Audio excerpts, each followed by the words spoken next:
waiver, isang simpleng pirma sa papel, pero sa likod nito ay isang napakabigat na desisyon. Maraming nagtatanong kung bakit ito ginawa ni Kris Aquino. Bakit niya isa sa panganib ang sarili niya? Gayong alam ng lahat na napakahina na ng kanyang katawan.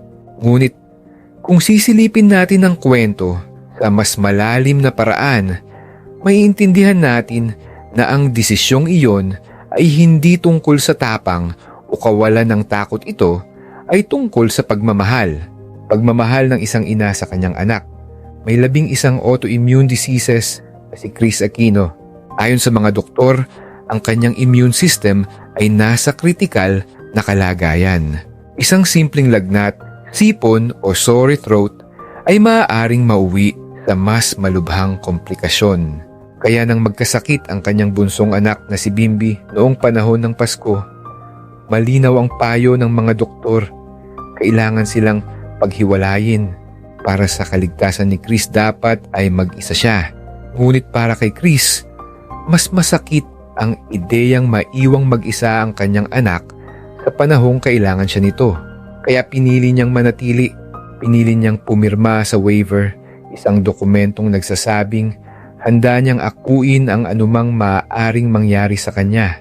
Sa loob ng hospital room na yun, walang kamera, walang ilaw, walang audience, wala ang Queen of All Media.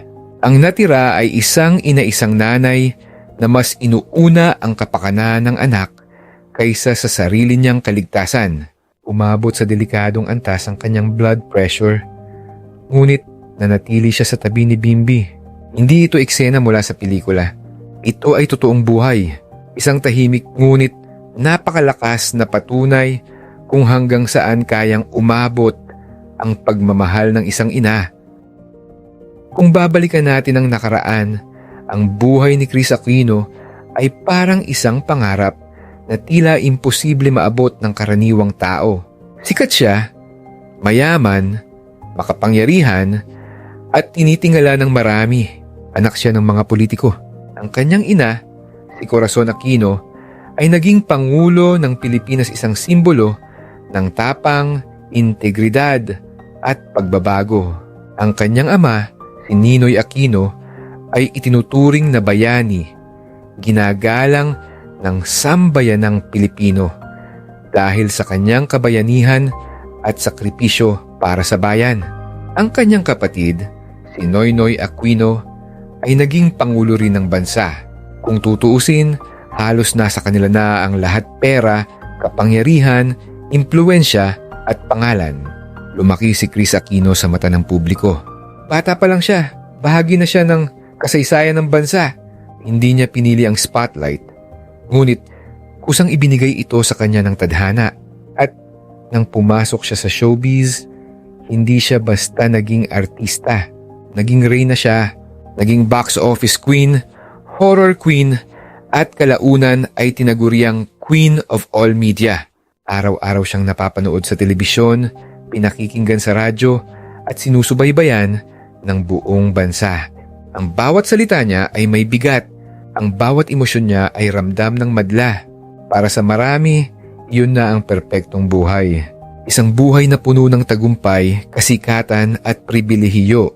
Ngunit habang ang mundo ay humahanga, may mga laban palang unti-unting dumarating, mga laban na hindi kayang solusyonan ng pera, koneksyon o kapangyarihan. Unti-unti, nagbago ang takbo ng lahat. Natapos ang mga termino, nawala ang mga posisyon.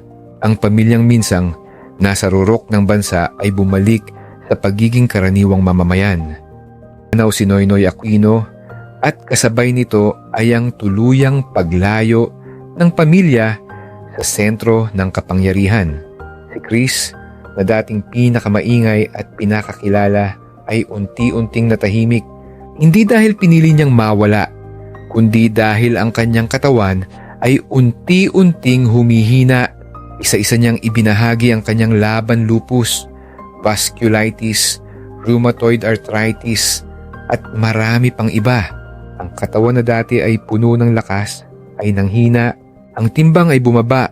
May mga araw na hirap siyang tumayo, magsalita at kumilos. Sa kabila ng lahat ng yaman, kasikatan, at access sa pinakamahuhusay na doktor, walang kasiguraduhan ng paggaling. Dito natin mararamdaman ang isang masakit ngunit mahalagang katotohanan.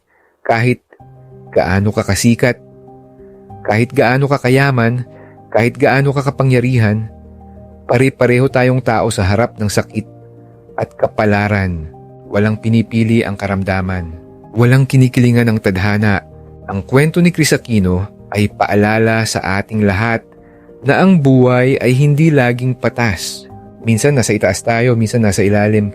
May mga panahong hawak natin ang lahat at may mga panahong sapat na ang paghinga para magpatuloy.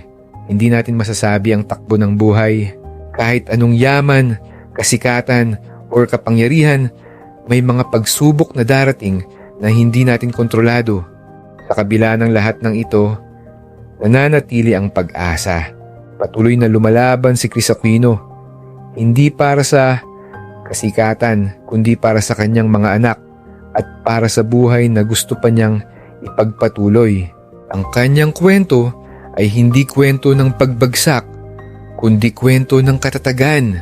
Nais nating ipahayag ang ating taos-pusong dasal at pag-asa na sana ay patuloy siyang makarecover, gumaling at makaranas ng mas maayos na mga araw.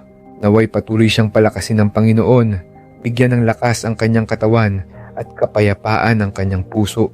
Para sa ating mga nanonood, kung ikaw man ay nasa baba ngayon o nasa taas ng buhay mo, huwag mong kalimutang magpasalamat sa kung anong meron ka ngayon.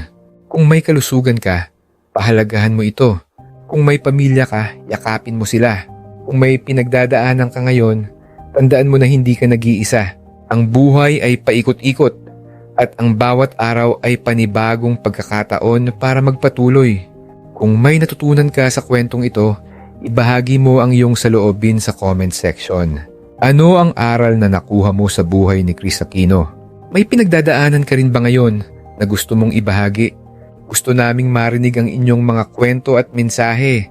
At kung nagustuhan mo ang ganitong uri ng content, huwag kalimutang i-like ang video at mag-subscribe sa aming channel. Malaking bagay po ito para sa amin bilang content creator upang patuloy pa kaming makagawa ng mga kwentong may saysay, pag-asa at inspirasyon. Maraming salamat po sa inyong suporta.